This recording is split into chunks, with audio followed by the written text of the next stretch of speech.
Mulai. Assalamualaikum warahmatullahi wabarakatuh. Kami dari kelompok 7 akan mempresentasikan makalah kami yang berjudul Layered System dan Exokernels.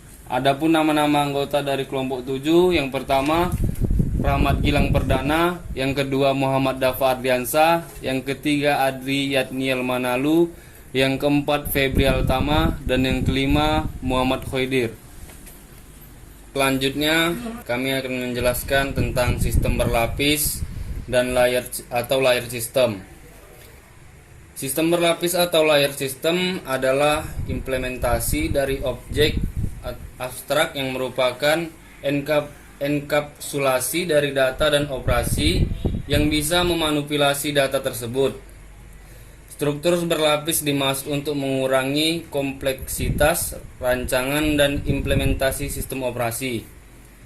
Selanjutnya, menurut para ahli, menurut Tannenbaum dan Woodhull, sistem terlapis terdiri dari 6 lapisan, yaitu lapisan 5, the operator berfungsi untuk memakai operator.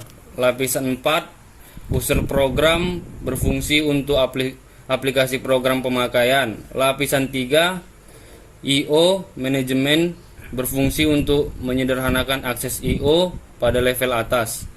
Lapis 2, operator communication berfungsi untuk mengatur komunikasi antar proses.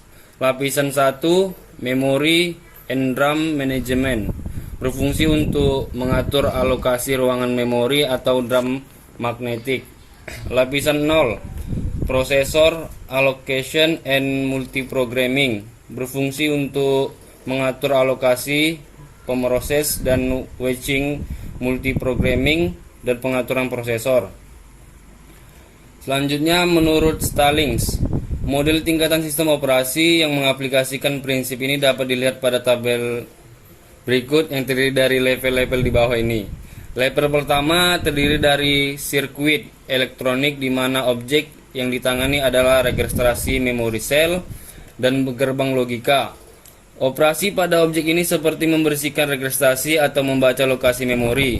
Level kedua pada level ini adalah set instruksi pada prosesor. Operasinya adalah instruksi bahasa mesin seperti menambah, mengurangi, load, dan store. Level 3, tambahan konsep prosedur atau subrutin ditambah operasi call atau return. Level 4, mengenal interupsi yang menyebabkan prosesor harus menyimpan perintah yang harus dijalankan dan memanggil rutin penanganan interupsi. Baik, selanjutnya kami akan menjelaskan kelebihan sistem berlapis atau layered system. Yang pertama, memiliki rancangan modular, yaitu sistem dibagi menjadi beberapa modul dan tiap modul dirancang secara independen. Yang kedua, pendekatan berlapis menyederhanakan rancangan, spesifikasi, dan implementasi sistem operasi, yaitu exokernel. Exokernel adalah pendekatan kernel sistem operasi yang tidak umum. Exokernel sendiri merupakan sebuah struktur sistem operasi yang disusun secara vertikal. Tujuan exokernel memaksa abstrak yang dilakukan developer sedikit mungkin.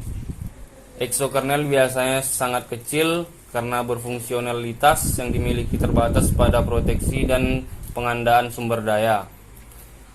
Exokernel memungkinkan akses terhadap hardware secara langsung pada tingkat yang rendah.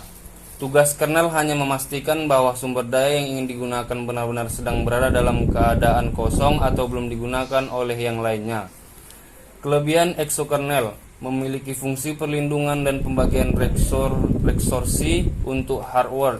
Bisa dimasukkan library sistem operasi lebih dari satu sehingga bisa menjalankan program-program untuk sistem operasi secara bersama. Baiklah, itu saja yang bisa kami sampaikan dari kelompok 7. Sekian dari